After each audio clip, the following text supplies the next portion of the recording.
ended with a declaration rejecting war against Iraq, calling on Arab states not to participate in any military action. In the next hour, we'll show you speeches by the representatives from Yemen, Kuwait, and Syria. But first, an opening statement from Amra Moussa, Secretary General of the Arab League. Coverage is courtesy of NBN TV in Beirut.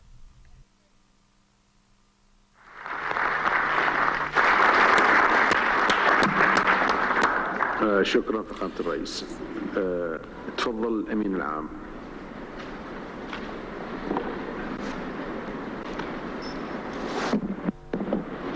شكرا صاحب الجلالة. Thank you, Your Majesty. Your Majesties, Your Highnesses, Your Excellencies. It is a great honor and pleasure for me to congratulate His Highness Hamad bin Isa for heading this Arab Summit, wishing him all the best in leading the Arab ship which is going sailing through troubled waters and carrying heavy loads. And I would like also to express my appreciation to Emil Lahoud, the President of Lebanon, for his previous leadership of the summit in dealing with the Arab-Israeli conflict and the situation between Iraq and Kuwait, and had led to taking a strong Arab position dealing with the threat towards any Arab country and considering it as a threat to Arab national security.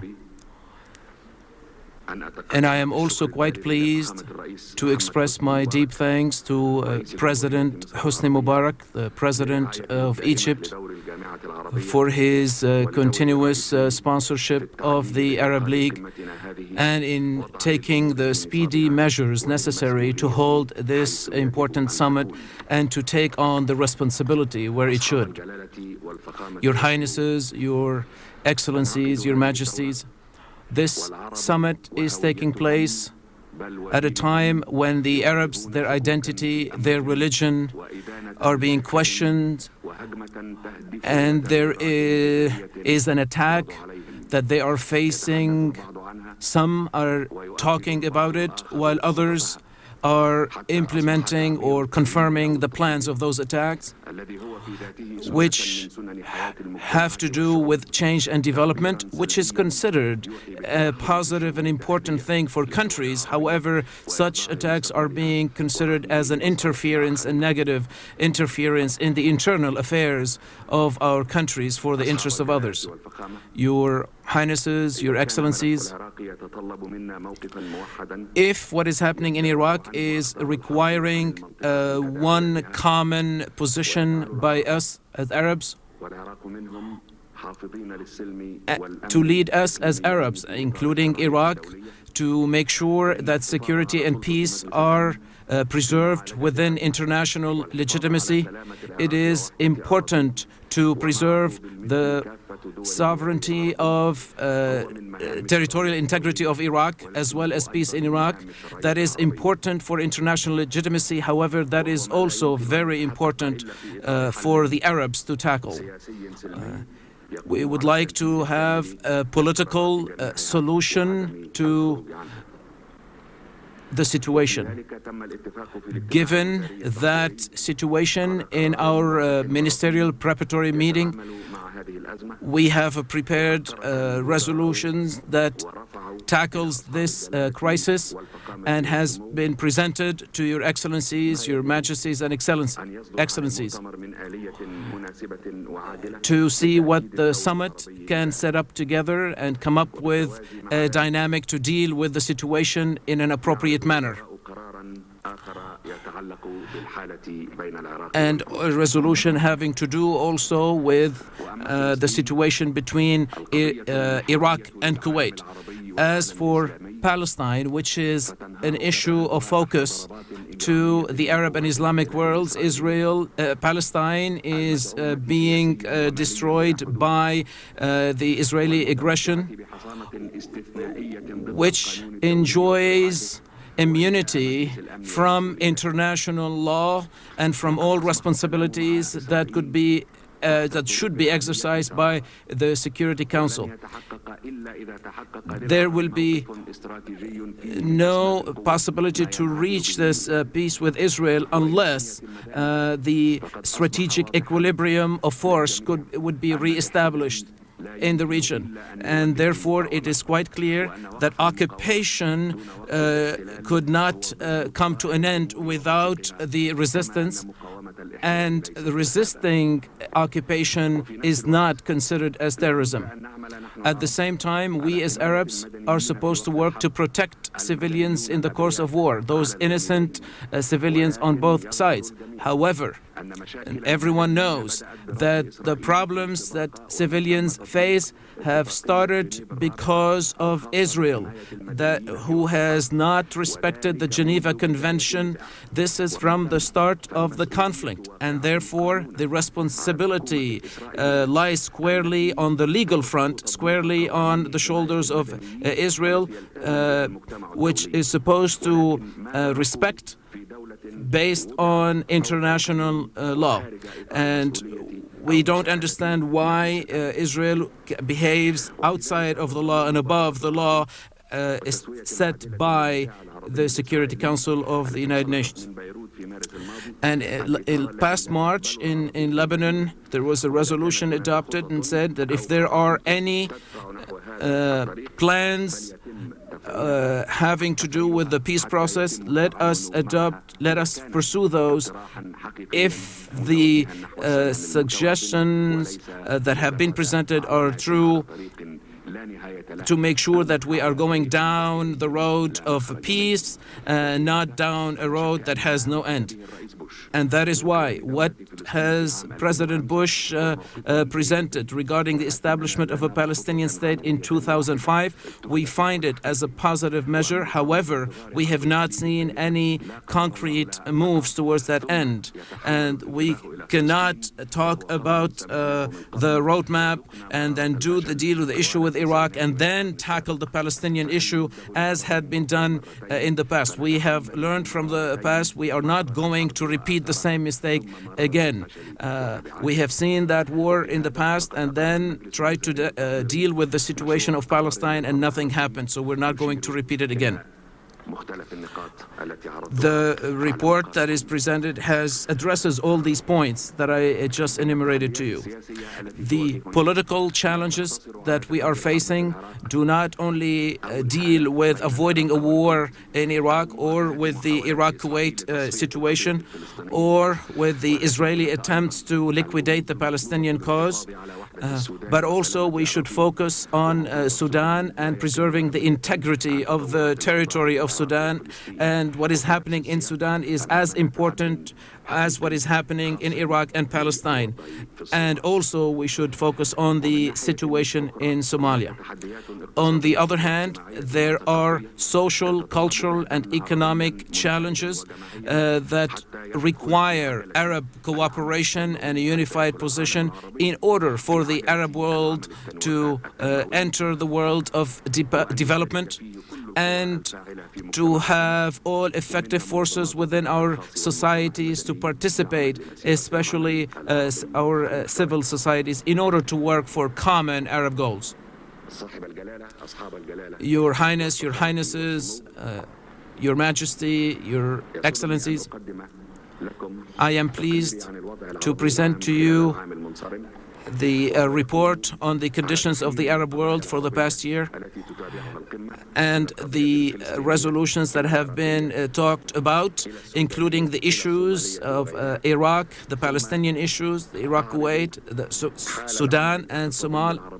And then the report addresses the activities on the social, cultural and economic levels within the Arab world and relations that the Arab countries would have with their neighbors, including, first and foremost, its relations with the African countries, and then with the European Union, and of course, without forgetting the relationship with the United States. Your Highness, it is also, let us not forget the conference that is going to be taking place in Detroit next year, in May.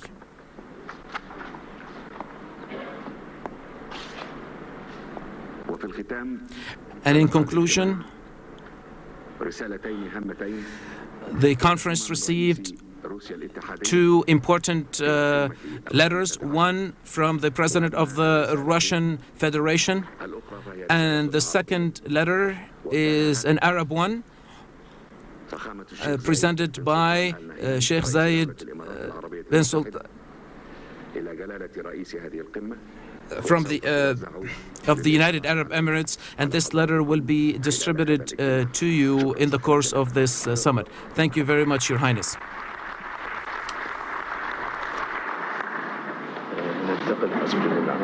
Next, remarks by the President of Yemen, followed by Kuwait's Foreign Affairs Minister. They're just under half an hour.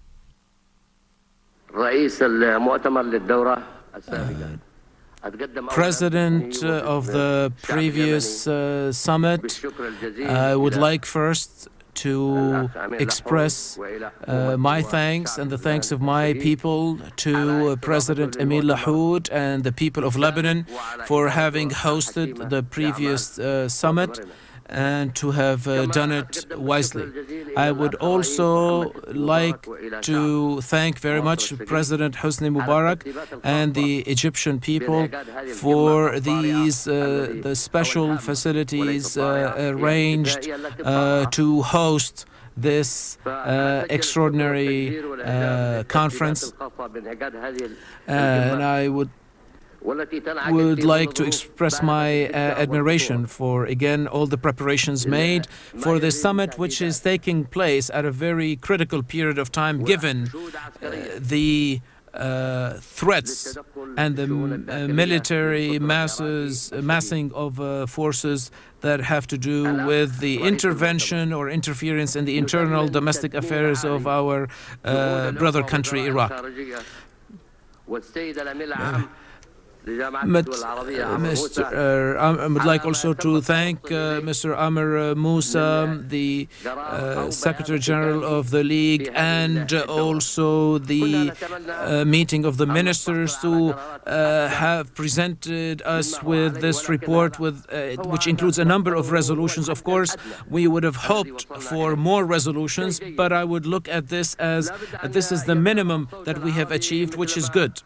And I'd like to say that the Arab voice should be raised as well as the European voice was raised, represented by France, by Belgium, by Germany, and also by Russia and China, who have called against the war, who have called no to the war. We should have preceded them as an Arab nation and pass a resolution and ask for the support of the foreigners. However, the opposite has taken place. Now we are supporting the initiative taken by the foreigners who are opposing the war and are opposing the control and the takeover of our sovereignty and our dignity. If Iraq had committed mistakes in 1990 by invading Kuwait, then today we would be committing a terrible mistake if we were not to take the proper resolution and not to follow through on that.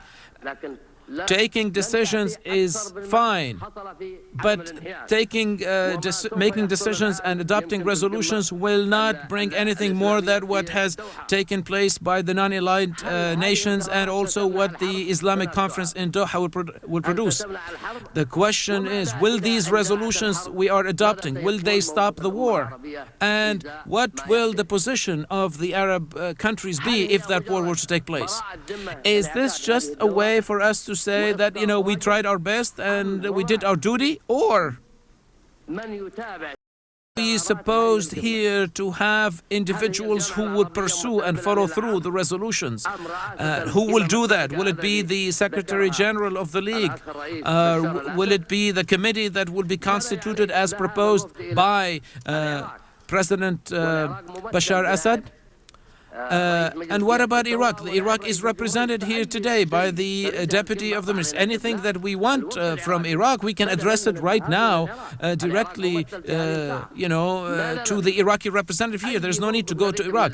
Anything we would like Iraq to do, we can address it right here. However, I prefer that the commission or the delegation that goes to Washington, that goes to the White House, that meets with the American President Bush, we should everyone know that we are for the implementation of all UN resolutions, and we are for the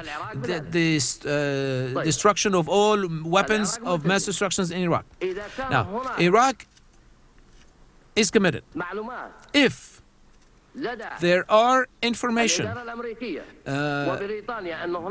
the U.S. administration has, and that the British government has, that those weapons of mass destruction exist in Iraq, give us those so we can cooperate, so we can uproot and take care of those weapons of mass destruction.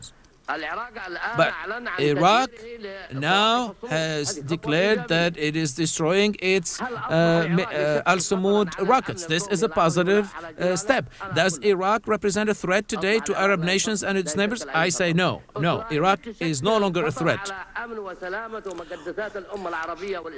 Israel is representing a threat to the Arab lands, to the Arab holy places. The Zionist terrorism is hitting and destroying the Palestinian people. And what are we doing? We are simply watching. We are not doing anything about it.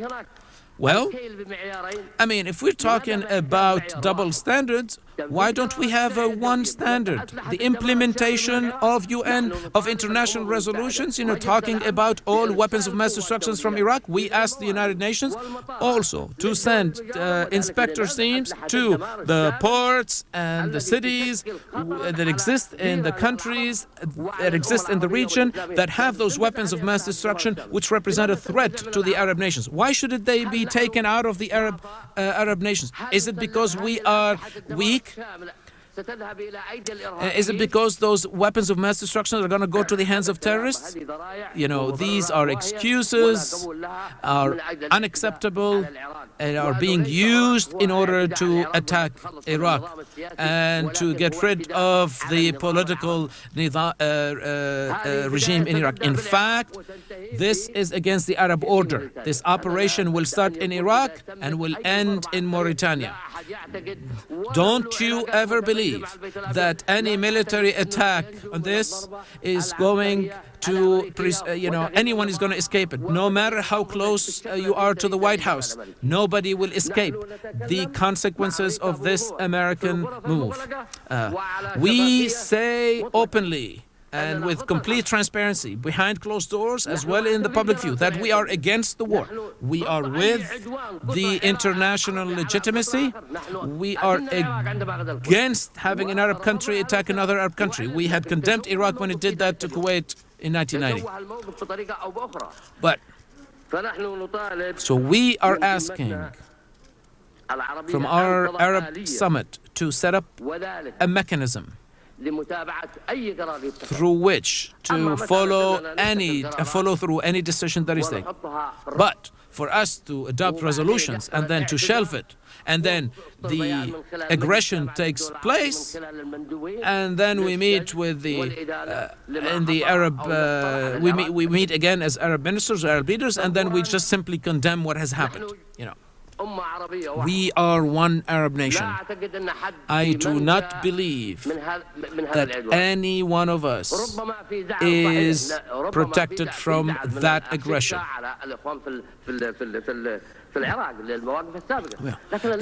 There's no question that some of us have problem regarding what Iraq has done in the past, but that was in the past. I will be the first one, to take a position, against Iraq. But talking about now, what is Iraq doing now? Okay. Let's not make another mistake. I am for the initiative presented by Crown Prince Abdullah. How do we get rid of the conflicts among us? How do we unify our position? How do we face challenges coming from outside? That's the direction that we support. But we also tell the others, do not violate our lands, the sanctity and sovereignty and integrity of our lands. We are a nation too. I mean, you want to go push, but we can't just tell them, go ahead and do war and do it. No. We want to use diplomacy to do it. Why do we have diplomatic? Why are there diplomatic exchanges between countries? It has to do with exchanges, political exchanges, cultural exchanges. It's not only just raising a flag and lowering a flag.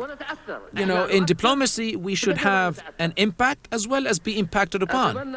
So I'm hoping that our summit here will come up with a decisive solution on this issue and stop just doing making speeches and then to have people say some are more firm than others. Let's get over this. We are one nation.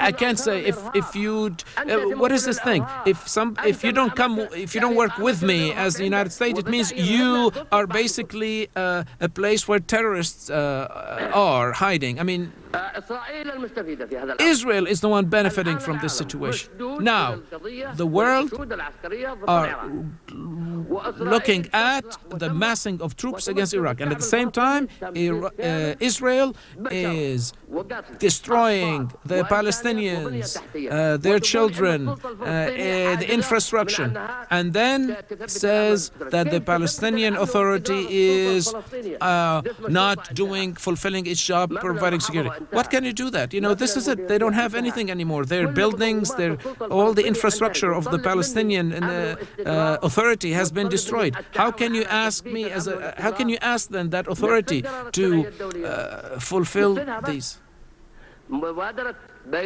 The Beirut Initiative, why is it not respected? Why don't we use our political, cultural, and economic relations with those countries that have influence over Israel? Why don't we use those? It's not only a matter of passing resolutions here and saying we did our duty. I am saying we should assume our responsibility for our present generations as well as future generations. This is a human as well as a national security issue. Yes, there were mistakes done in a period. I am not here to apologize for my brother. Yes, I could say I made a mistake, and I apologize for that. Why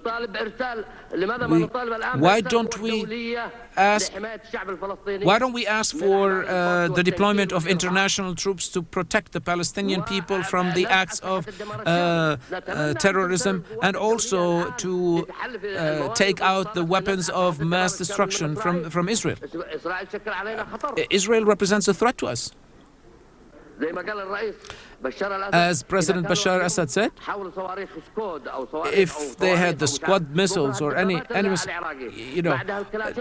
they will destroy. Then they will go after the Iraqi tanks. Then they will go after the Iraqi Kalashnikovs. And once they're done with Iraq, they'll go after another Arab country. The Americans respect those who are clear with them. They may not like that, but didn't they the ones who talk about democracy and transparency? So let's talk about that.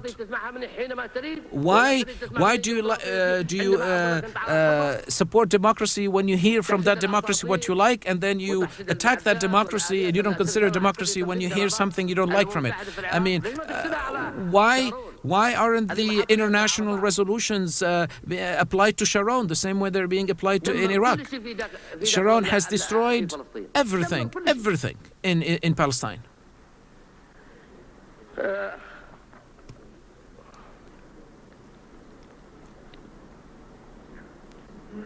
I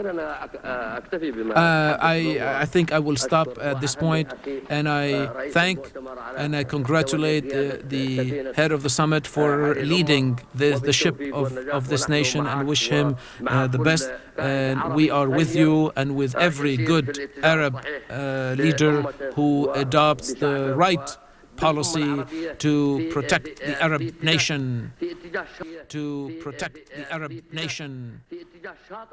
and to really go down that path. And thank you.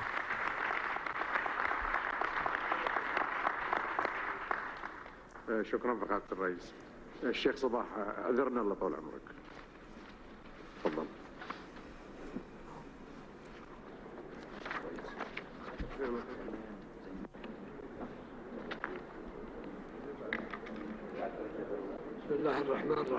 In the name of God, the merciful, the compassionate,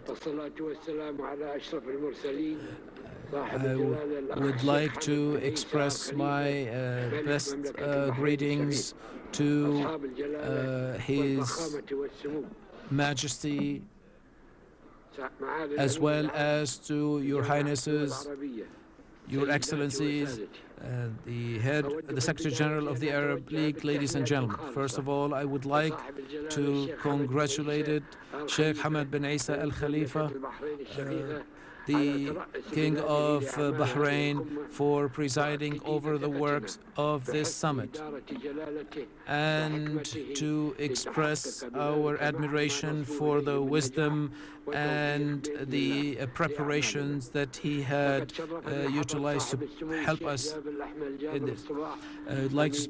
I have been asked by the Emir of Kuwait to represent him and to present my fraternal greetings to all of you, leaders of dear Arab countries, hoping that the efforts and works of this summit will produce important decisions having to do with a threat of a war that will have consequences not only in the Gulf region, but also the Arab world as a whole, as well as other shores. And we also would like to thank and express our gratitude to the President and the people of Egypt for all the efforts that they have exerted to having sponsored this event, hosted this event, in order to make sure that the common Arab interests are fulfilled. And I would also like to thank President Emil Lahoud, the President of Lebanon, for all the sincere efforts that he had exerted when he was president of the previous summit.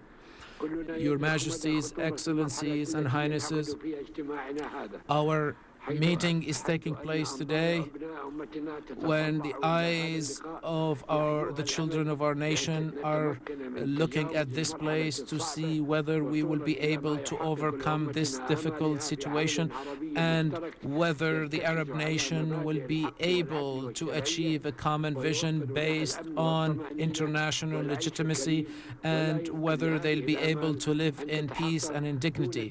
Will those aspirations be fulfilled in the region, and people be able to enjoy their lives and working together away from trouble? Your Majesties, Highnesses, and Excellencies, following the summit in Beirut, there was a period of optimism as a result of the consensus achieved, and a number of resolutions, including 227, was adopted, which basically said that Iraq would respect the sovereignty and the territorial integrity of the government of Kuwait and of the state of Kuwait, and that nothing would be repeated as was done in 1990. Also, that resolution said that Iraq will provide certain guarantees to show good intentions and establish neighborly good relations. However, following a few days after the passing of the adoption of that resolution, Iraq's actions proved that wrong and made us feel very much uneasy about what is happening. The Iraqi official political rhetoric goes against the good intentions and goes against establishing good neighborly relations with Kuwait. We had thought that the summit in Beirut would put an end to that and would open a new page. But the behavior of Iraq has not allowed us to go back to an ordinary and natural normal ways of dealing with one another as Arabs. To give you an example, the Iraqi president on December 7th in 2002, he used words and phrases that were very belligerent towards the country of Kuwait, in addition to the numerous violations of the government of Kuwait, of the commitments that it had engaged itself in respecting based on international legitimacy. And also, it is trying to interfere in the domestic affairs of Kuwait and trying to destabilize the country from within, trying to support terrorist activities within the country. And all the negative signs expressed by the Tariq Aziz, threatening Kuwait, having Kuwait basically a battlefield, and the efforts done by Iraqi intelligence services to spy on Kuwaiti operations within Kuwait and outside, and also plans that we have captured and we have uncovered, adopted by them in order to destabilize internally Kuwait. Your Majesties, Your Highnesses, and Your Excellencies, Iraq, as far as Kuwait is concerned, should not continue in its policy of dragging its feet. It should free the prisoners and the detainees, Kuwaiti detainees they have. And based also in Jordan, Amman, lately when there was a committee was established asking whether there was anything new that Iraq would provide, and that was not done. It is an attempt. Iraq is attempting to show that it is cooperating, while unfortunately it is not cooperating at the substance level. We ask that Iraq return all the properties of Kuwait, for in spite of agreeing to return those properties to Kuwait, what they have returned does not even come close to what they are supposed to return based on international legitimacy. And as the General Secretary of the United Nations, we have told him that that was not done in spite of the declarations of the Iraqi regime. In the Palestinian valuable blood that is being spilled every day in order to save that, and in order to save the national Arab interest, given the setbacks that the Arab nation has been facing, and in order to have the Iraqi people avoid the coming war, and in order to save Arab common solidarity, and to avoid going backwards in the coming years, in light of deep differences and conflicts that have wasted a lot of our resources, to avoid all that, we are supposed to come together and exert all of our possibilities to make sure that we can achieve great development and progress for our Arab nations, in order for our Arab people to be in the 21st century, and in order to lift our Arab people out of this state of frustration, and a united nation, as a one united nation facing the challenges, we need to move away from this to a situation of optimism, and positive. And that is why we ask the Iraqi government to cooperate fully and totally with the UN Security Council resolutions and to reveal its arsenals of weapons of mass destruction and to comply with UN Resolution 1441, which came as an expression of the will of the international community. Our meeting today here in the land of Egypt and in the Sharm el-Sheikh, where the people, the wise leadership of the people of Egypt and the people themselves were able to free their land. We ask that we put the pressure on Israel and use all peaceful initiatives, starting with the initiative introduced by Crown Prince Abdullah, which was presented at the Beirut summit, as well as we call on the international community to free the Palestinian people from the chains of violations and aggression imposed on them by the Israeli government, especially in the past few years, using bestial and brutal means against the Palestinian people. As well, we ask the international community to do whatever it can to protect the innocent lives of Palestinian civilians. And this should be done not through empty rhetoric, but by adopting concrete measures, by sending international observers to the area to make sure that the Palestinian civilians are protected so they can go about their daily lives and rebuild their lives to finally achieve the establishment of a Palestine. So we ask that Syria's legitimate rights of freeing its land from Israel also be respected and fulfilled.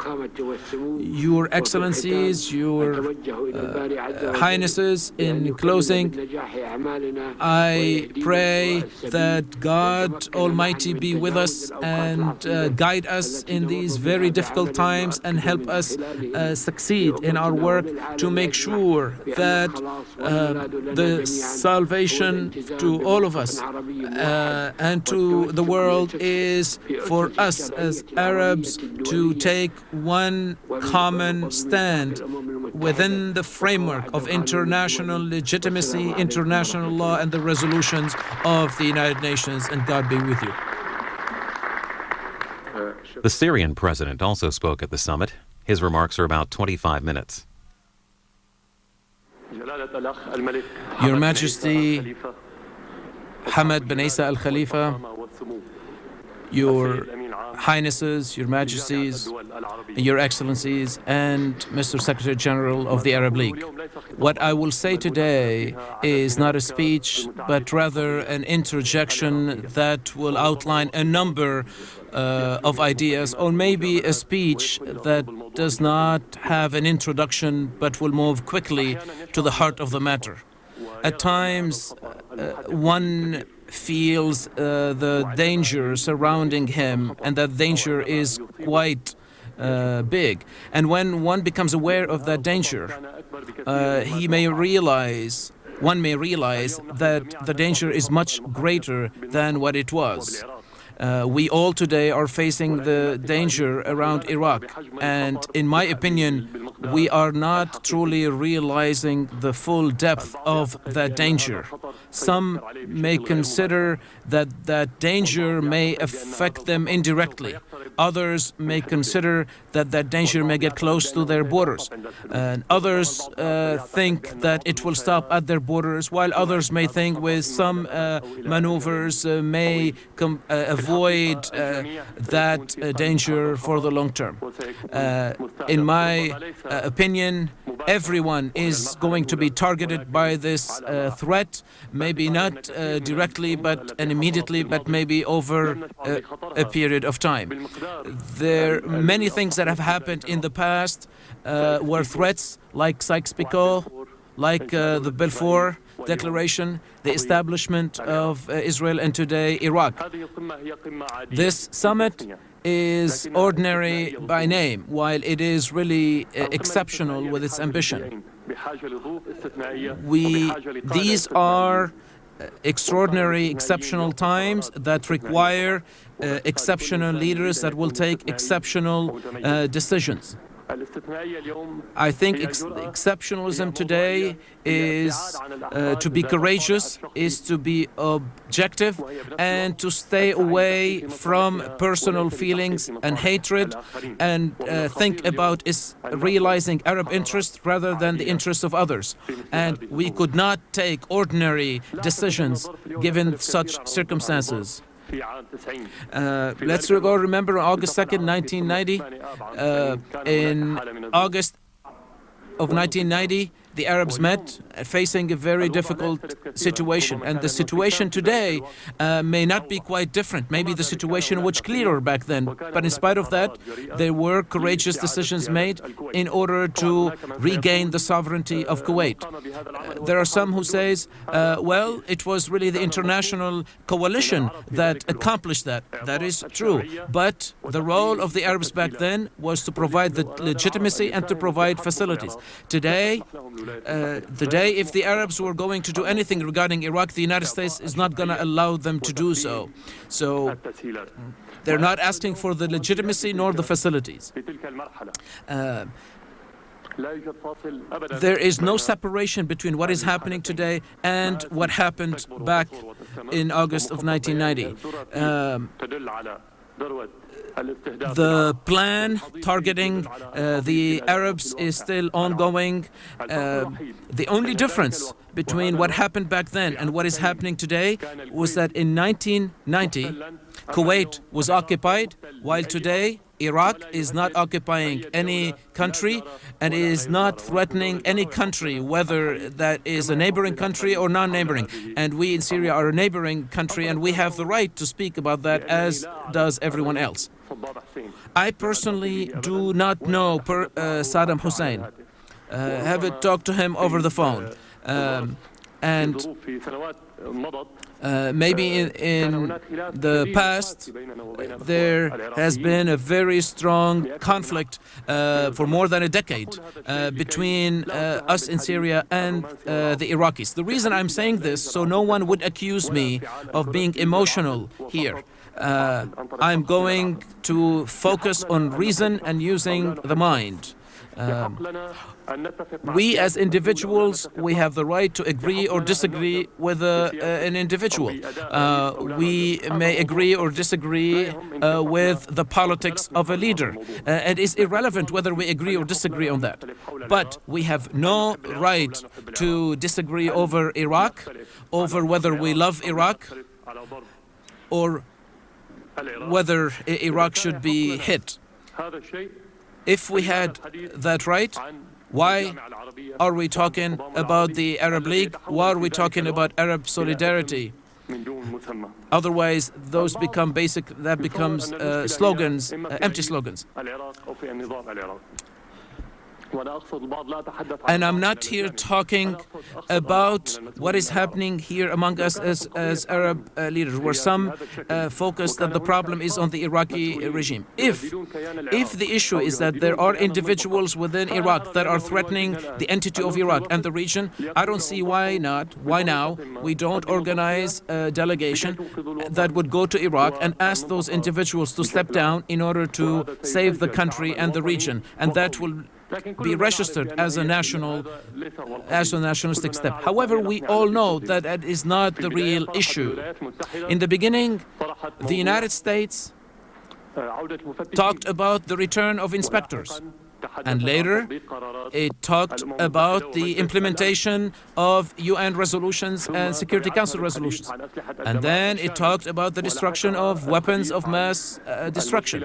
And then they talked about the problems with the existing regime. And then they started talking about democratization and human rights. And now they are basically talking about the development that will take place in Iraq and in the region following the war against Iraq. These empty concepts that are presented by the United States having to do with development, all these are basically masks that the United States has put together in order to fool the world. But in my humble opinion, no one around the world has been fooled by this.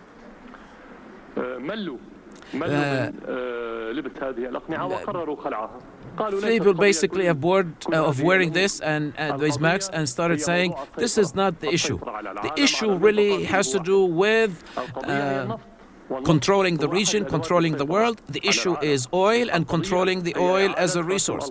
The issue has to do with redrawing the map of the region that would suit their interests in Israel. The issue is to destroy the infrastructure of Iraq. We're not talking about the weapons plants. They are talking about destroy. They would like to see a people that vegetates, whose heart beats, but whose mind doesn't work. And they would like to shape it the way they want. Of course, there is also the Israeli dimension, and everyone is aware of that. Regarding inspectors, Iraq agreed to the return of inspectors based on UN resolutions. I don't think there is a country around the world that it violates resolutions as the United States does. As for weapons of mass destruction, if those weapons were truly directed at Arab countries, they claim that they are worried, they're concerned for us. Why are they doing that, not doing that for Israel? Who is killing the Arabs? Who is killing on a daily basis the Palestinians in the tens? Certainly, what takes place in the Arab world is not threatening the United States nor any other country in any other continent. However, if they were able to remove the weapons of individuals in the Arab world, they would do it in order for Israel to do whatever it wants in the region. As for democracy, if any one of us were to put in jail 100,000 people in jail for protesting the policy of the United States, well, that person would be considered then a leader of democracy. But anyone who opposes the U.S. policy would be considered as anti-democratic. If anyone forbids the ordinary Palestinian from exercising his rights, that person would be considered a democracy and respecting human rights, etc. So when we are talking about double standards, in fact, the United States has 1,000 standards, not a double standard, depending on the situations they're dealing with. It is imperative to get rid of these masks. Okay, the real issue is the issue of control. So they say they take a mask and then we try to take the mask off. They put a mask, we try to take it off. We should not mix things having to do with individuals as well as nations.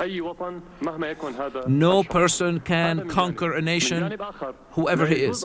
That's one. On the other hand, we should not mix the Kuwaiti-Iraqi situation and then the Iraqi situation.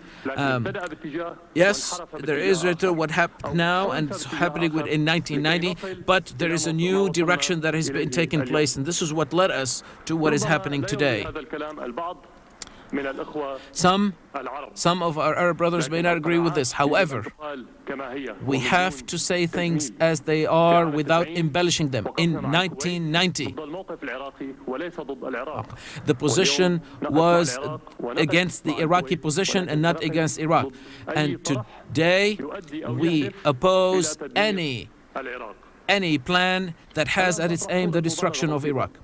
Let me give you let's say here that some are against Iraq. Let us take a decision in this summit, a clear decision to basically calling for the fall of the regime and call for the destruction. If we were to do this, we would be more respected. I'm exaggerating here on purpose. Why? Because this is to show what we always say publicly, that we reject the interference in the internal domestic affairs of Iraq, while on the other hand some are under the table or encouraging the intervention, encouraging the war. So if we agree to one thing, let us adopt it. And if we are against that, let us all together stand against it, instead of taking positions and then hide behind the positions of others. Because given these circumstances, we could no longer be in the middle. We cannot have one foot here and one foot there. We have to take a very clear position. There are today three very important elements: an international dimension, a regional one, and then an Iraqi one, a local one. Talking about the international dimension, the international one depends on the regional one.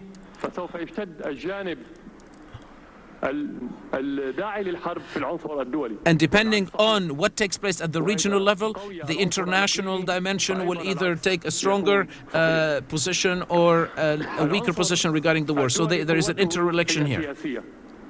On the international level, the focus is political. However, at the regional level, there is a political dimension, but also there is a field dimension. By field, I mean all the other things that are the economic, the development, the things that have to do with the region. And if we let the war take place and not do anything about it, then this would be a position of weakness. If we analyze the situation clearly and we take the appropriate decisions, we could face the future. So far, all what we have done is issue declarations. Not a single common, concrete effort has been done by the Arabs towards this war. We are concerned morally, politically, culturally, and materially. We are supposed to take this so we could provide support to those in the international arena who oppose the war. What is being asked? We are not asking for the implementation of the Arab Defense Treaty,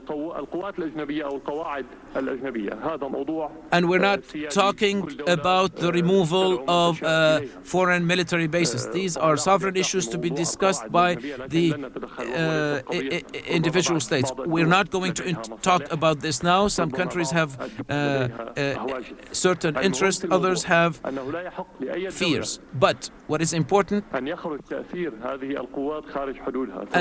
no country should allow the influence of those foreign forces within its territory to project their power outside the borders of that country. Otherwise, that country would assume full responsibility for what takes place.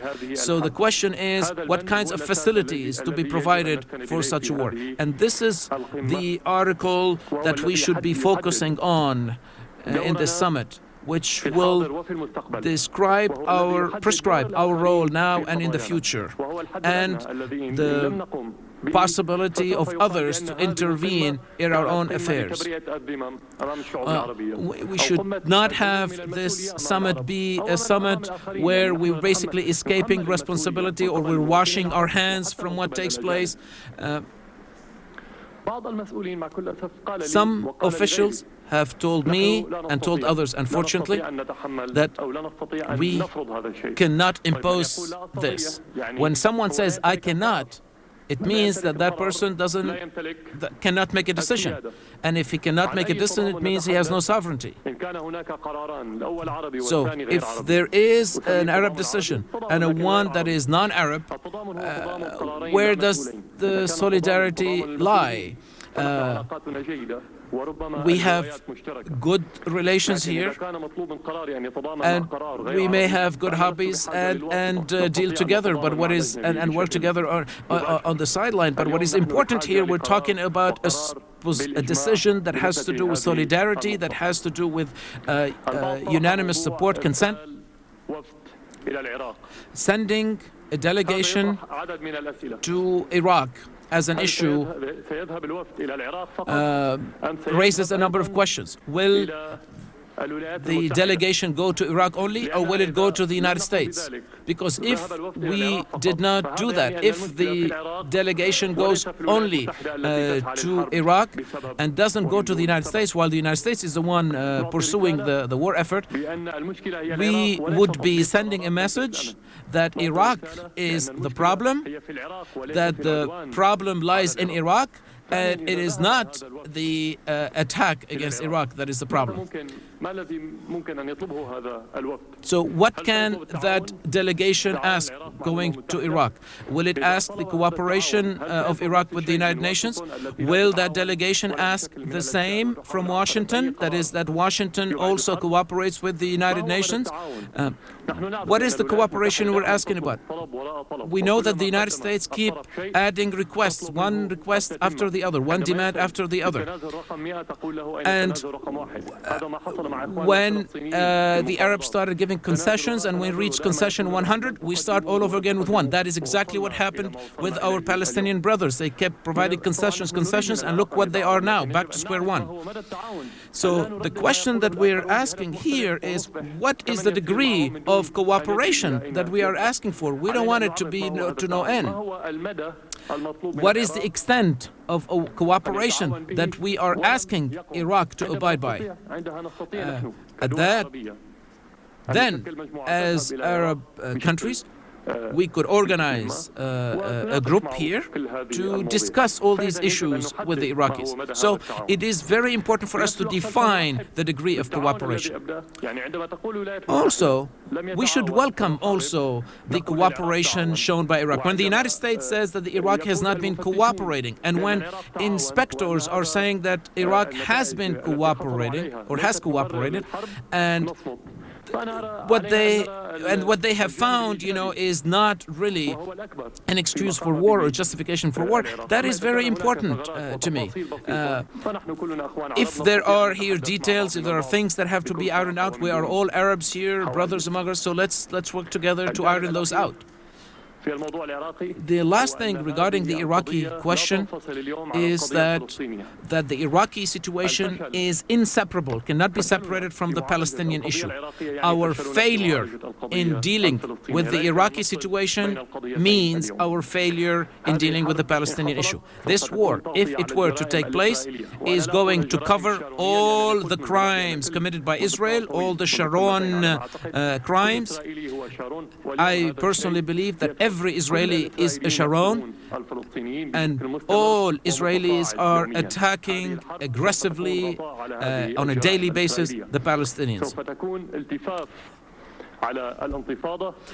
This will give them the ability to completely surround the resistance and will lead to the final solution, that is a peace imposed by the Israelis, which is rejected by us all.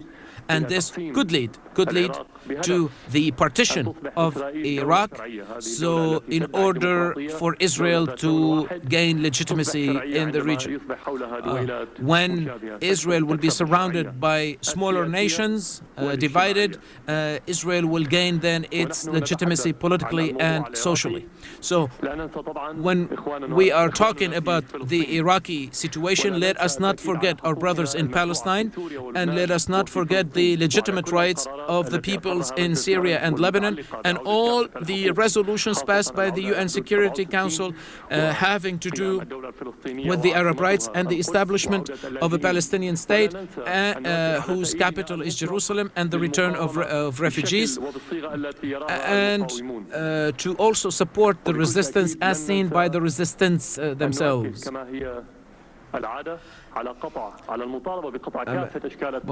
And we reiterate what we have always asked for, which is cutting off all types of exchanges and relations with Israel until we reach the just peace. I now propose,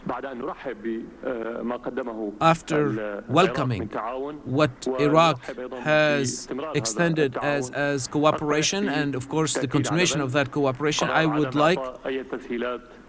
like to insist on the article in the Common Arab Defense Thing that we should not give the facilities or provide facilities and ease to the foreign forces present in the region to use those to wage the war. Now, we should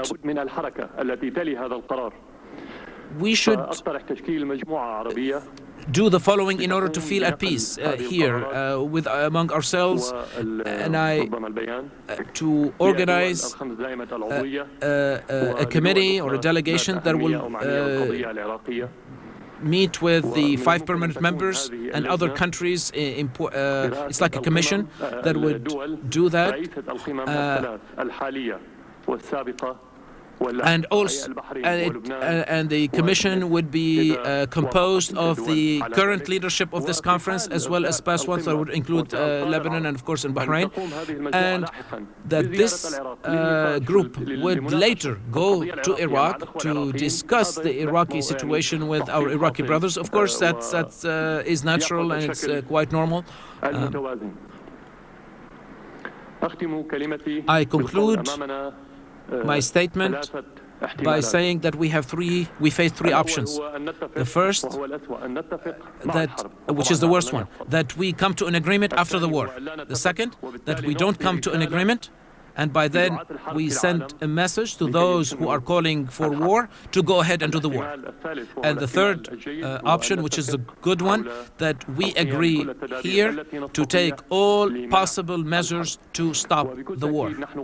And of course, we are capable, in spite of the pessimists and the cynics, we in the Arab world are capable to do that. Otherwise, there would not have been any reason to call for such a summit.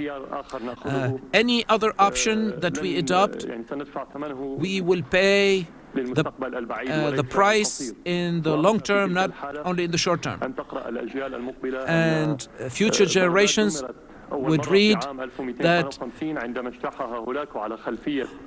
when Hulagu back in the 40s attacked the Ottoman Empire,